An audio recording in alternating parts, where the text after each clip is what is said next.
Usikum və nəfsi bitəqvallah. Həm sizə, həm özümə təqvalı olmağı tövsiyə edirəm. Bugünkü cümə xutbəmizin ilk hissəsində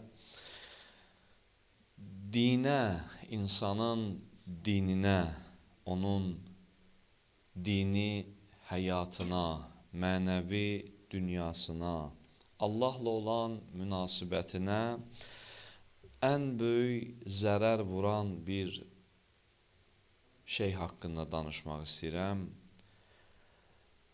Dinə ən böyük təhlükələrdən biri dünya pərəstlik, dünyaya meyilli olmaq, dünyaya aşırı dərəcədə sevgidir. Mövzumuzu Quran-ı Kərimin Nəcm surəsinin 29-cu ayəsi ilə başlayıram. Bu ayədə Allah həm öz peyğəmbərinə, həm də bütün möminlərə bir dəstə, bir tip insandan uzaq olmağı tövsiyə eləyir, əmr eləyir. Bir dəstə insandan uzaq olun, onlarla oturub durmayın, onlarla ünsiyyət qurmayın, onlarla birgə görünməyin. Bir dəstə insanın adını çəkir, deyir, ya Rasulum, həmən insanları üz döndər, onlarla oturub durma. Ayədə buyurulur, Nəcm surəsi 29-cu ayə buyurur, فَأَعْرِضْ عَنْ مَنْ تَوَلَّى عَنْ ذِكْرِنَا. Ya Rasulum, o kəslərdən üz çevir ki, bizim zikrimizi tərk ediblər, Allahı yada salmırlar, onlardan sən də üz çevir. Allahı yada salmayanları sən də yada salma. Davamında buyurur. وَلَمْ يُرِدْ إِلَّا الْحَيَاةَ الدُّنْيَا. Və yalnız dünya həyatını istəyirlər. Bu dəstə ki, iki dənə xasiyyəti var, Peyğəmbər, onlardan üz çevir, həm sən, həm möminlər. Ancaq dünya həyatını istəyən adamlar var. Ancaq dünya istəyir. Arzusu, həyatı, hədəfi, yaşamı yalnız dünya naminədirsə, ya Resulallah, üz çevir onlardan və bizim zikrimizi tərk eləyənlərdən. Bu ayə iki dəstədən üz çevirməyi, daha doğrusu iki xasiyyətə malik olan dəstədən üz çevirməyi Allah bizə əmr eləyir. Biri Allahı unudanlar, biri ancaq dünya üçün yaşayanlardır. Ancaq dünyanı arzulayanlardır. Diqqət eləyin, ancaq dünyanı arzulamaq, ancaq dünya naminə yaşamaq nə qədər alçaq bir şeydir ki, Allah öz rəsuluna buyurur ki, onlarla oturub durma. Peyğəmbər çox günahkarlarla oturub durur, çox günahkarların hidayət olması üçün onların içinə daxil olur, onlarla söhbət eləyir. Amma deyir, bir dəstə var ki, ya Resulallah, sənə yaraşmaz onlarla oturub durasan, üz çevir onlardan. Niyə üz çevir? Çünki onların arzusu dünyanıdır. Ancaq dünya arzulamaqdır. Sual verirəm. Niyə ya Resulallah? Bəlkə gedib onların arasında söhbət eləyəsən, onlar hidayət olacaqlar, yadda saxlayın. Bir adamın ki, həyatda ancaq arzusu dünyadırsa, Peyğəmbərin sözündə ona təsir etməsi mümkün deyil. Yəni, mümkün deyil hidayət olması ki, hələ ki, ancaq arzusu budursa ki, ancaq dünya qazanım, məhdudlaşdırıbsa öz hədəfini, insanlığını bu dünya ilə, həmən insanın hidayət olması mümkün deyil. Yəni, Peyğəmbər onlara yaxınlaşsa nə dəyişəcək, yaxınlaşmasa nə dəyişəcək? Allah o yerdə Peyğəmbərinə deyir, üz çevir ki, orada xeyir yoxdur. Yəni, ya Resulallah, sənin onlarla ünsiyyət qurmağında xeyir yoxdur. Çünki bir adamlar ki, ancaq dünya istəyirlərsə, sən onları hidayət eləyə bilməzsən. Hidayətlərinə vəsilə ola bilməzsən. Çünki ancaq dünya ilə arzusunu məhdudlaşdıran insana mənəvi dəyərləri qəbul etdirə bilməzsiniz. Bir adamın ki, arzusu ancaq dünya malıdırsa, bütün dərdi ancaq puldursa, onu heç bir mənəvi mövzudan danışıb onu təsirləndirə bilməzsən. Mən adamlar tanıyıram ki, bütün həyatı pul üzərində qurulub deyənə, dinin hər sahəsini məhz gəlir finansıv məsələlərə bağlayır. Hər sahəsini ona bağlayır. Dindən danışırsan bir mənəvi tərəfindən falan. Dərhal fikir verirsən ki, bu adam alverçi beynindən düşünür. Getdi o işin baxır o tərəfinə, baxır bu tərəfinə. Bunu harasın bağlaya bilərəm dinə dərhal. Daha doğrusu pula dərhal, dünyəviliyə dərhal. Çünki adamın zehni ancaq bir istiqamətdə işləyir deyənə, elə bilir ki, din də elə bunun başa düşdüyü kimidir. Və dinin hər bir cəhətini, hər bir tərəfini istəyir bağlasın bu dünyəvilik məsələsinə. Danışırsan məsələn namazdan, deyir hə namaz yaxşı şeydir də, məsələn mən namazı bəyənirəm. Niyə bəyənirsən namazı? İdmandır, sağlamlıqdır, fikir ver, bağladı bax dünyaya. Orucu bəyənirəm, yaxşı şeydir. Niyə diyetadır, insandan filan, bax bağladı bax dünya. Hara baxsaz bağlayır dərhal şeyə. Deyir məsələn, din deyir məsələn zəkat verin ha. Məsələn zəkat yaxşı şeydir. Deyir, bilirsiniz niyə? Cəmiyyətdə sənin nüfuzunu çoxaldır. Yəni xeyriyyətçi insan kimi tanıtdırır səni. Sabah söz deyəndə sözü eşidərlər, belə eləyərlər. Haranı baxsan, dinə hansı tərəfdən baxsan, həcc deyir yaxşı şeydir də. Gedirsən ziyarət edirsən, evi biraz pulun gedir, biraz vaxtın gedir, biraz zəhmət çəkirsən, amma qaydandan sonra xüsusi hörmət edirlər, ad qoyurlar sənə və s. və ilaxır. Hara baxsaz məsələni dünyəvi yolla izah eləməyə çalışan insanlar var. Və bu da dinə də sirayət edir bəzən. Ayə bildirir ki, dünya pərəstlərin başını buraxın. Çünki onların bu halla hidayət olmaq ehtimalları yoxdur. Bir adam ki, düşüncəsi bu gündədirsə, ancaq dünya nəzərindən baxır hər şeyə, dünya bucağından təhlil eləyirsə hər şeyi, materialist yanaşırsa bütün məsələlərə, o adamın hidayət olmaq ehtimalı yoxdur, hələ ki o düşüncədəsə. Məhz bu səbəbdən Peyğəmbər sələvatullah Şəban ayı gələndə dualarının içində belə bir cümlə deyirdi. Peyğəmbərin Şəban ayında etdiyi dualardandır. Buyururdu ki, və la təc'alid dünya əkbərə həmmina.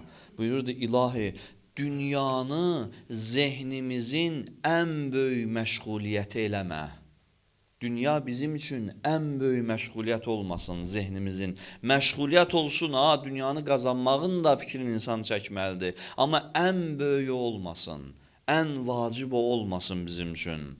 Ayıbdır insan üçün ki, məsələn, o əzəmətdə ruha sahib olan insan, bu boyda böyüklük sahibi olan, ruhən böyüklüyə, mənəvi böyüklüyə sahib olan insan bütün ömrünü ancaq bu kiçik dünya üçün həsr eləsin. İnsan ruhu ilə dünyanı müqayisə eləsəz, müqayisə olunmayacaq dərəcədə kiçik böyük məsələsi var. Yəni o boyda böyük ruhun sahibi bu qədər kiçik bir dünya naminə yaşaması o ruha yaraşmır, ayıbdır o ruh üçün. Bir adamın əgər zehni ancaq dünya qazanmaq üçün işləyirsə, onun bütün günü o özünə yem axtaran heyvanlar var. O ilə bir fərqi olmur artıq.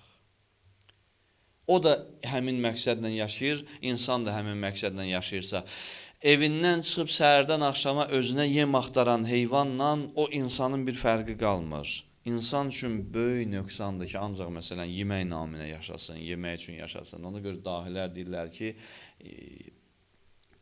yemək üçün yaşamamalıdır, yaşamaq üçün yeməlidir. Məqsəd yemək üçün yaşamaq olmamalıdır. İnsan yeməlidir ki, yaşaya bilim. Nəinki yaşayıram ki, yeyə bilim. Ona görə də insan bilirsiniz, harda bilir dünyapərəst olub olmadığını bir qısa tərif deyim sizə.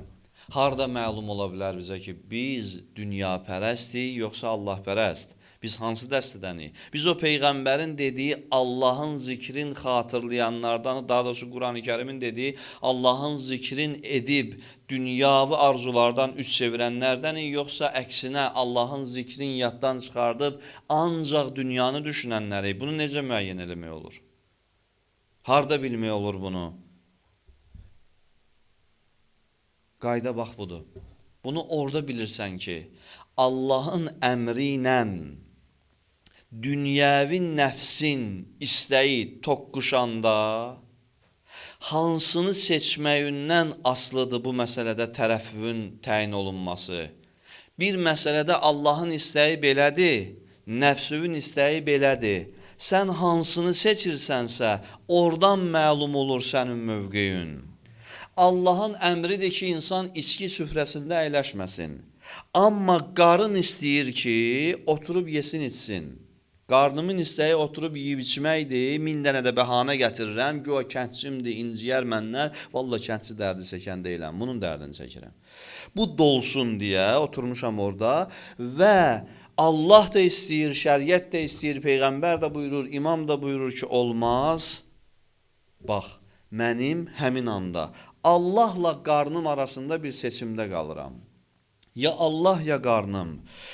Orada məlum olacaq insanın səmimi dindarlığı. Ancaq bəzən görsənir ki, Allah uzaq eləsin bizdən, Allahın insanın qarnı qədər də heç hörməti olmur bəzən yanımızda, vallah. Etiraf eləyəksənmi, əlimizi qoyaq vicdanımızın üstünə, kişi kimi özümüzə deyək ki, bir qarın qədər hörməti olmadı Allahın yanında. Doğrudan olmadı bir qarın qədər. Sənin Kərbəlayının, sən həcinin, sən Kəbəni görənin, sən İmam Rıza hərəmin öpənin bu süfrədə nə işi var? Doğrudanmı qiyməti yoxdur Allahın nəzərində, Allahın sənin nəzərində bu qədər? Doğrudan da şeytan tez alladı. Valla Allah bizi yaxşı ki böyük şeylərlə imtihan eləmir. Yaxşı ki övlad istəmir bizdən. Yaxşı ki can tələb eləmir, qan tələb eləmir. Yaxşı ki çox böyük imtihanlarda eləmir bizim. Valla mən özümə barəsində deyirəm, bəlkə də rəhmət oxutdurardım Yazidin atasına. Bəlkə də Firona rəhmət oxutdurardıq, bəlkə də o pislədiyimiz, lənətlədiklərimizə rəhmət oxutdurarıq, böyük imtihan gəlsə. Elə balaca imtihanlarla Allah bizi imtihan edir ki, heç olmasa deyir, bu imtihanı çıxardıram qarşıya. Burada bil yinə sən kim pərəssən, özvə bax, özvə diqqət elə. Vallah burada məsələ bunda deyil, bəzən də belə başa düşürlər ki, din gəlir bizə başlayır qadağa qoymağa, belə eləməyə, bir şey yadda saxlayın, mən sizə əminliklə deyirəm. Allahın qaydasını pozub kiminsə hörmətini qazanmaq istəyəcəksinizsə, heç vaxt hörmət qazanmayacaqsınız. Daha da o adamın gözündən düşəcəksiniz. İnsanlar bilirsiniz kimə daha çox hörmət eləyirlər. O adamlar ki, xarakteri birdir. Xarakteri birdir. Allah əmridir və salam. Ona daha çox hörmət eləyəcəklər insanlar. Əmin olun ki, hörmət eləyəcəklər. Vallahi, ola bilsin ürəklərində səni görəndə gülsün, amma sənə zahirən hörmət eləyəcək, batinən sənə hörmət qoymayacaq. Batinən bilirsiniz insanlar kimə hörmət qoyurlar?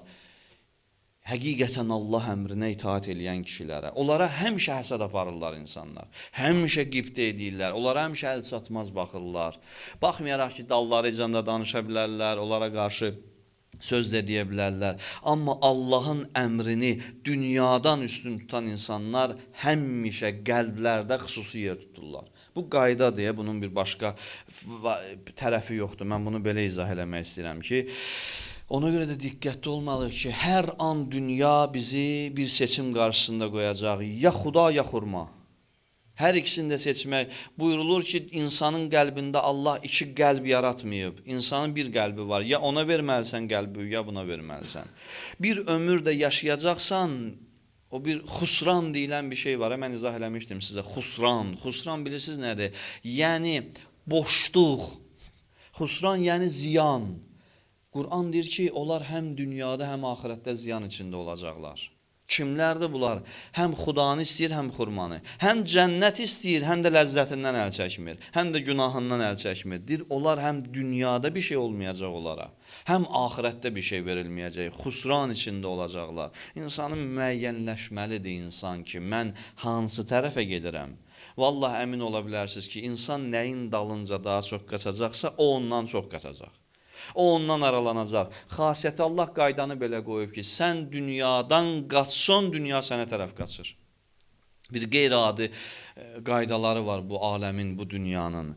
Vacib deyil ki, ancaq ağzının suyunu axıdasan. Doğrudan da nəyinsə naminə insan həsrətlə ona tərəf baxırsa, o daha çox insandan uzaqlaşır. İnsan gözü tox olduqca görəcəksən ki, cəmaatın həsrət çəkdiyi şey sənə gəlib özü yaxınlaşacaq, özü tapacaq səni. İnsanların həsrətlə baxdığı şey sənə özü yaxınlaşacaq. İndi qəbul eləyəcəksən o neməti, eləməyəcəksən o başqa məsələdir. Amma dünyanın bir qaydası var. Allah bu qaydanı, dünyanı bu qayda əsasında yaradıb ki, o şey ki, sən onu Allaha görə tərk eləyəcəksən, o mütləq sənin əlbə gəlib çatacaq. Əmin ola bilərsiniz. Ondan daha yaxşısı, daha doğrusu, əstəğfurullah. Ondan daha yaxşısı sənin əlbə çatacaq. O şey ki sən Allaha görə tərk eləyəcəksənsə, elə başa düşmə Allah sənin əlindən nəsə alır, səni nədənsə məhrum eləyir və yaxud xoşu gəlmir sənin ləzzət almağından, xoşu gəlmir sənin çörək yeməyindən, kabab yeməyindən, şənlənməyindən. Xeyr, Allah sənə qat-qat artıq ləzzət də bəxş eləyəcək, dəyər də verəcək, sənə gözəl, ondan daha yaxşı bir şey də yetirəcək. Bir dənə şərti var, bəzən Allah üçün nədənsə keçməyi bacarmaq lazımdır. Özdə keçəndən sonra da gözün arxında qalmamaq şərti ilə. Həsrətlə baxmamaq şərti ilə. İnsan bəzən günahı eləmir, üzün çevirir, amma qəlb qalıb orada, eləsəydi ondan yaxşı idi. Bu cür yox. Qəlbü də çevirə biləsən dünyadan, dünyavi günahlardan, üzü də çevirə biləsən. Ona görə də dinin içində o pislənilən dünya bilirsiniz nədir? Bizi Allahdan ayıranlar pislənilir dünyada. Dünyanın özü pis deyil. Bizi dünyadan nə Allahdan ayırırsa pis olan odur. Pis olan odur. O şey ki səni Allahın əmrini pozmağa vadar edirsə, o sənin dünyandır. Dünyam odur mənim. Mənim üçün məsələn bir şey ola bilər, sənin üçün bir şey ola bilər. Hərəmizdə fərqli şeylər ola bilər ki, bizi Allahdan ayırır. Dünyapərəstlik, yəni dünyanın hər hansısa nemətini Allahdan üstün tutmaq. Allahdan daha əziz bilmək, Allahdan daha hörmətli hesab eləmək. Mən birini tanıyırdım, şəxsən bu xatirəsini danışmışdı. Dedi ki, mənim ömrümdə dilimə içki dəyməyib. Ömrümdə içki dəyməyib dilimə. Mən xoşum gəlməyib, dindar olmamışam ha dedi ya. Amma içki dəyməyib dilimə. Sonra deyir qismət oldu, başladım namaza, başladım oruca. Allah məni hidayət elədi. Başa düşdüm ki, dində də içki haramdır belədir, amma zaten içməmişəm deyir mən bunu. Şəxsən bu adamın özü danışır. 5-6 il əvvəlin söhbətidir. Dedi, bir vəzifə sahibidir, idi daha doğrusu. Bir vəzifə sahibi. Deyir, bir məclisə düşdük. Həmin məclisdə məndən qat-qat yuxarı vəzifə sahibləri var idilər. Qat-qat yuxarı. Həmin məclisdə də təklif olundu ki, burada içki süzüləcək. O müəllimin acığı gəlir, burada içki, onun süfrəsində içki içməyən adamdan. Sən də məcbur götür birazını iç. Acığı gələr birdən, məsələn, səndən neçə qat böyük vəzifə sahibidir, işdən çıxardar səni, ya xoşu gəlməz səndən, ya məsələn sabahları acığı gələr də, müəllimin xətri, zövqü belə istəyir, xasiyyəti belədir ki, kim süfrəsində oturursa gərək o ilə bərabər Allahın haram elədiyindən içsin. Deyir, mən razılaşdım. Neynim deyir, məsələn, mən eləməyə bilmərəm. Sonra bir zaman fırlandı, Allah elə o xətrini sındırmasın deyə Allahın əmrini pozduğu adamı elə onun əli ilə elə cəzalandırdı onu. Elə cəzalandırdı onu ki, və də 7 qatın yandırdı. Sən bilmirsən ki, kimin əmrinə görə Allahın əmrini pozacaqsansa, elə onun əli ilə də Allah səni cəzalandırıb sənə başa salacaq ki, bunun xətrinə içdin arağı. Bunun xətrinə günah elədin, indi həmin adamın da əli ilə özünə elə cəza verəcək ki, şoka düşərsən ki, ilahi, mən bunun əli ilə cəzalandırdım məni elə. O adam ki, sənin əmrini ona görə pozmuşdum. Həqiqətən də çox, mən sizə belə yüzlərlə nümunə çəkərəm ki, o şey ki, Allahın əmrini ona görə pozursunuz, elə gəlib axırda onun əli ilə də Allah sizi cəzalandıracaq və başa salacaq ki, etibar yoxdur məndən qeyrisinə. Sizi məndən ayıranlara etibar yoxdur. Etibar eləməyin elə adamlara. Axı Quran dedi, əvvəldə oxudum, Peyğəmbər 3 çevir o kəslərdən ki, Allah zikrini tərk ediblər, Allah zikrindən üst çeviriblər və ancaq dünya arzulayırlar. İmam Əli əleyhissalam buyurur ki, dünya ağılları məğlub eləyən bir meydandır. Döyüş meydanıdır. Ağıl məğlub olur bu meydanda. Qəribə sözdür və dəqiq sözdür Əmirəl-Möminin. Doğrudan da ağıl gəlir.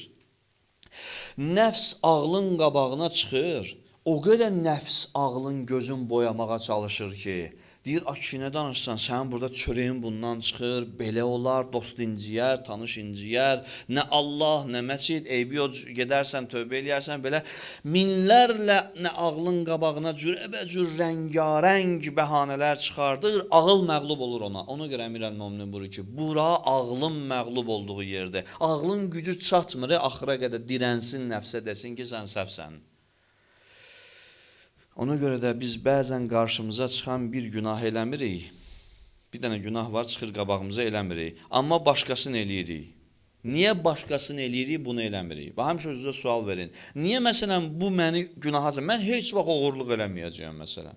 Ömür billah oğurluq eləməyəcəyəm. Amma rahat yalan danışa bilirəm məsələn.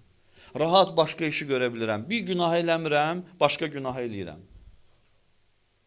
Mən məsələn zina eləməyəcəm, amma söyürəm. Bunu niyə eləmirəm? Bax, səbəbi budur ki, hansı günah insana daha cazibəli gəlirsə, insan onu rahat eləyir. Daha cazibəli, daha gözəl görünən şeyi, daha yaxşı görünürsə mənim gözümə, insan onu rahat eləyir. Ona görə də Peyğəmbər sallallahu buyurur ki, dünya sevgisi bütün günahların mənşəyidir, təməlidir. Ona görə də insan diqqətin Allahdan yayındıran hər şeydən üz çevirməyənə qədər o günahların mənşəyi bizi günaha vadar eləyəcək. Əmir əl-Möminin buyurur ki, dünya sevgisi fitnələrin başlanğıcıdır və dərdlərin köküdür. Dərdlərin kökünə baxsaz görəcəksiniz dünya sevgisi var. Nəyəsə bağlanırsansa, onu itirən zaman dərd bürüyür, acı qəm-kədər bürüyür insanın içini. Və bəzən də dünya sevgisinə görə nə fitnələr düşüb, qardaş. Nə fitnələr düşüb o dünya sevgisinə görə. Nə qardaş qardaşa düşman olub, nə dost dosta düşman olub, nə ata anaya, nə bilim, ya oğul ataya, ya oğul anaya düşman olub 500 manat dünya malına görə. 500 manat elə mahiyyəti yoxdur vallah. Görürsən ki, insanlar ona görə bəzən elə abır hörmət gedib aradan, elə izzət gedib aradan, elə xətir hörmət gedib aradan 500 manat bir şeyə görə.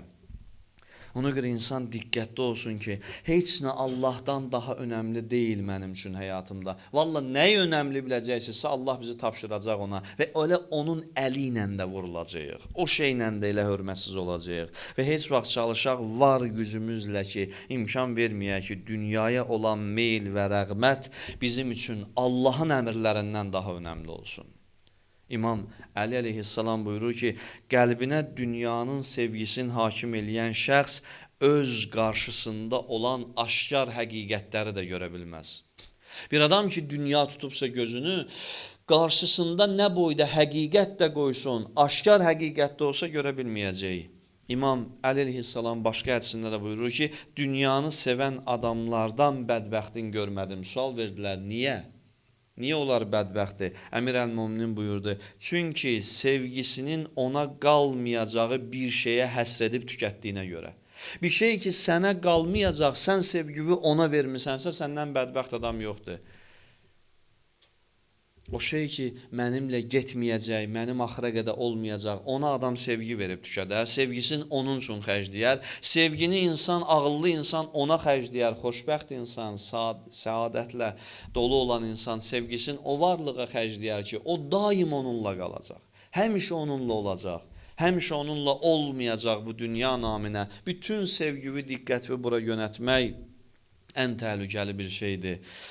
Ona görə vaxtında insan onu Allahdan ayıran, Allah zikrindən ayıran, işdən, dünyadan, maldan, hər nədənsə fərq eləmir. Vaxtında imtina etməyi bacarmalıdır. Yoxsa zorla imtina eləməli olacaq.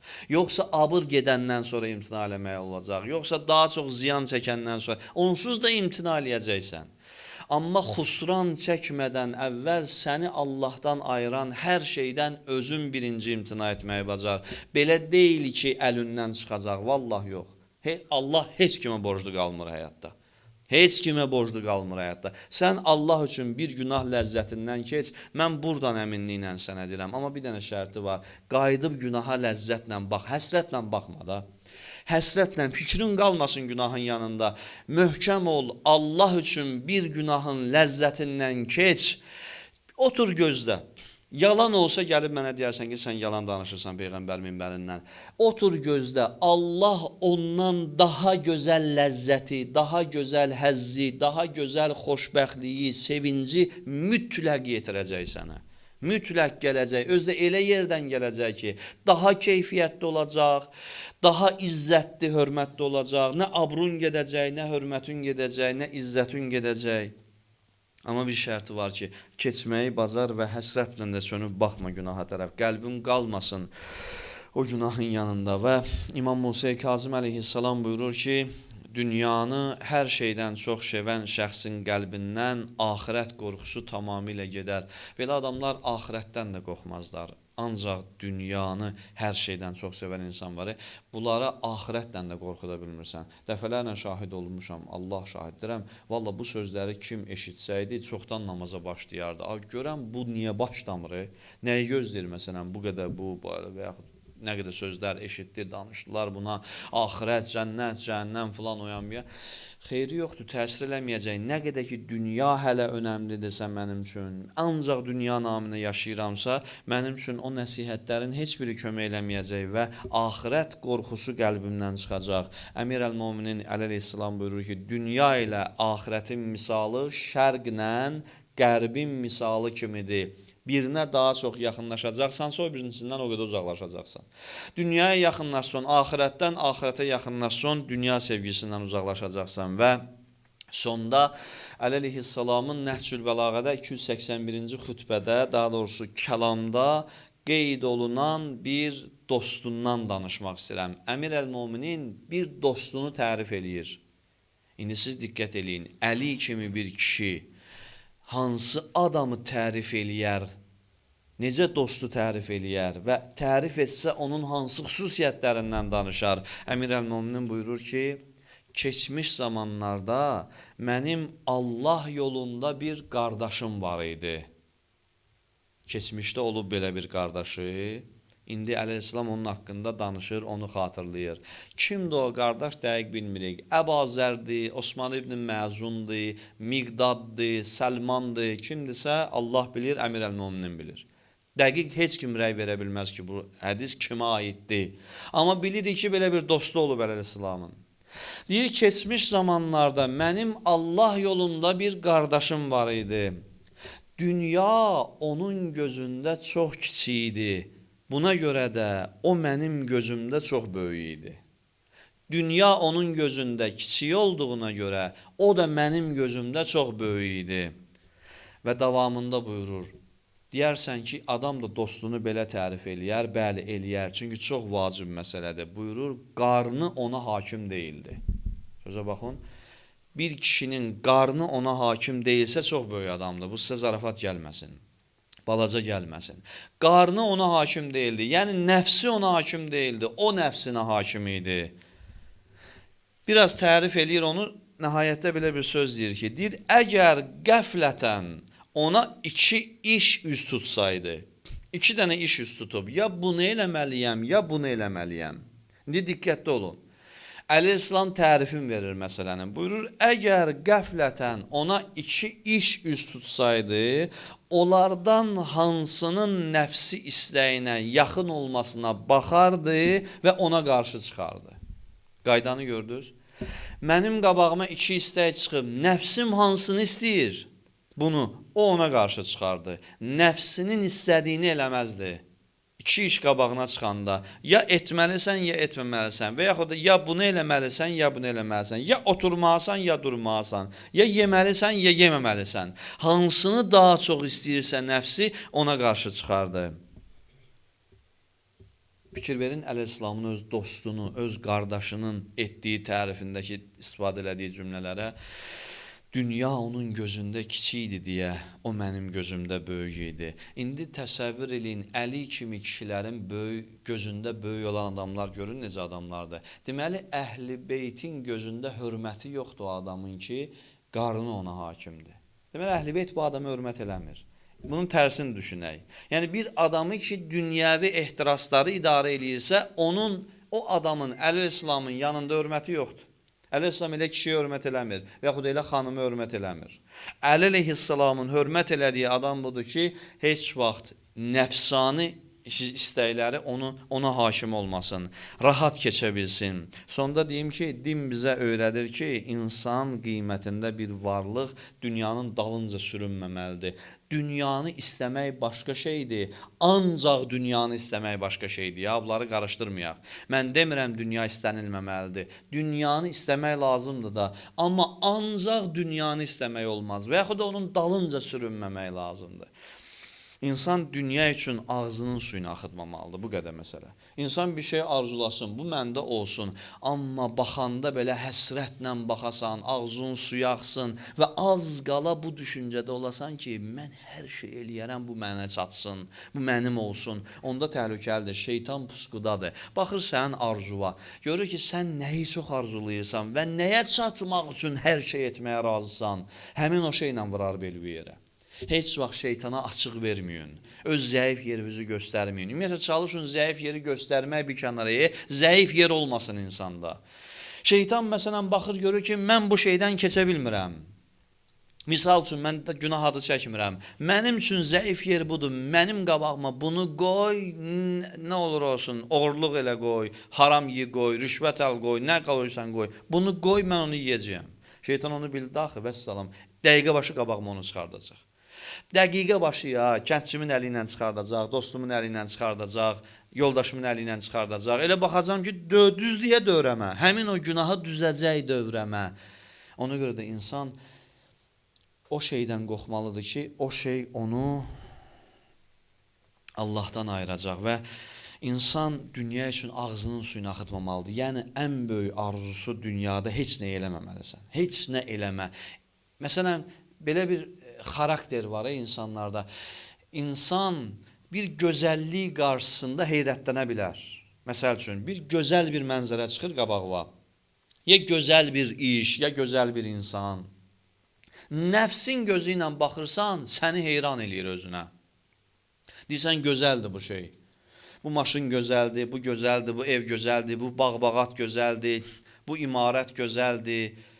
Bu paltar gözəldir. İnsanı gözəlliklər təəccübləndirə bilər. Bu günah deyil. İnsanı heyrətə gətirə bilər. Amma bütün bu gözəlliklərin qabağında insan öz duruşunu dik saxlamalıdır.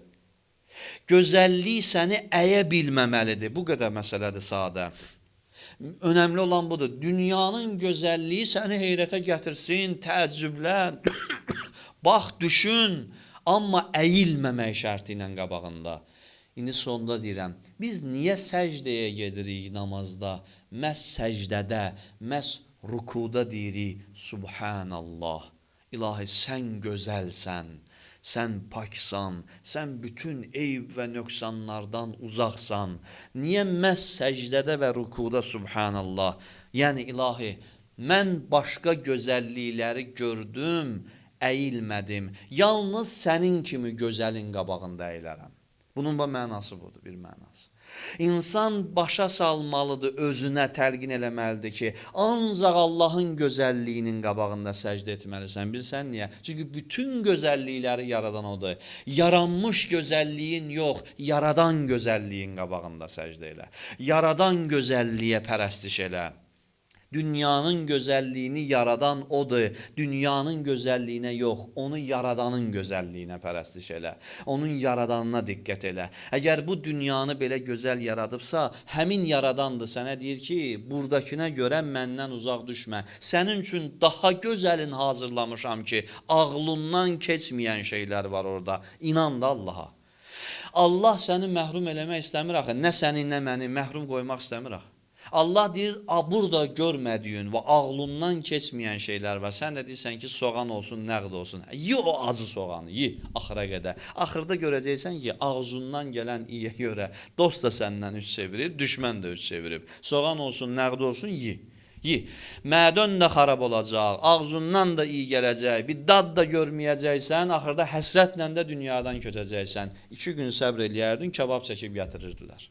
Misal üçün deyirəm ha bunu, misal olaraq. Təmsil kimi, yəqin başa düşdünüz nə demək istəyirəm. Ona görə də dünya pərəstlik insanı Allahdan uzaq salmaq mənasında pisdir. Amma o dünya ki, səbəb olacaq, sən onunla Allahı qazanacaqsan, Allaha yaxın olacaqsan daha doğrusu, Allahla münasibətin düzələcək, əla. Bir nəfər gəldi İmam Rıza əleyhissalamın yanında, yox, əstəğfurullah, İmam Sadiq əleyhissalamın yanında şikayət elədi. Başına vura-vura gəldi, imam baxdı, gördü ki, dögür özünü bu. Təəccübləndilər, bu niyə bu vəziyyət? Ağlayır, belə çox pisdir. Dedi, ağa, mən çox dünyapərəst insanam. Mən dünyanı sevən adamam. Mən dünyadan əl çəkə bilmirəm. İmam sual verdi ona. Dedi, sən dünyanı niyə istəyirsən? Nə lazımdır sənə bu dünyadan? Dünya sənə nə versin, nə verməyini istəyirsən? Deyir, ağa, mən dünyanı ona görə istəyirəm ki, gözəl bir iki dənə söz dedi. Dedi ki, mən dünyanı istəyirəm ki, dostlarıma yaxşılıq eləyim. Dünya istəyirəm ki, qohumlarıma əl tutum. Dünya istəyirəm ki, həccə gedim, ziyarət eləyim. Dünyanı istəyirəm ki, belə eləyim. Dünyanı istəyirəm, elə eləyim. İmam baxdı, dedi ki, sən deyinən ki, mən axirəti istəyirəm. Sənin bu istədiyin dünya pis bir şey deyil, özünü döymə. Yəni, sənin istədiyin bu dünya ki, sənə axirətə yaxınlaşmağa, Allaha yaxınlaşmağa səbəb olacaq, bu dünya pərəstlik deyil. İnsan dünyanı da istəyəndə Allah üçün istəsə, o dünya pərəstlik hesab olunmur. Bir dünya ki, mən istəyirəm ki, o məndə olsun və mən onun vasitəsilə yaxşı işlər görüm, bu dünya pərəstlik deyil və belə istəkləri də istəmək olar. Və əsla da bu istəklərdən qorxmamalıyıq. Allahın verəməz rəhməti və cəlalı xatirinə Allah bizi dünya pərəstlikdən, dünyəvi ehtiraslara təslim olaraq Allahın əmrin unudanlardan eləməsin inşallah. Allah bizi dünya malının ən yaxşısın, ən bərəkətlisin, ən gözəlini qazanmağı bizə nəsib eləsin. Qazanandan sonra da Allah o qazandığımızı çox gözəl işlərə, faydalı işlərə, Allah bəyənən, Allah sevən işlərə sevə-sevə də xərcləmək nəsib eləsin inşallah. Bismillahirrahmanirrahim. Vel asr. İnnel insane lefi husr. İllellezine amenu ve amilus salihati ve tevasav bil haqqi ve tevasav bis sabr.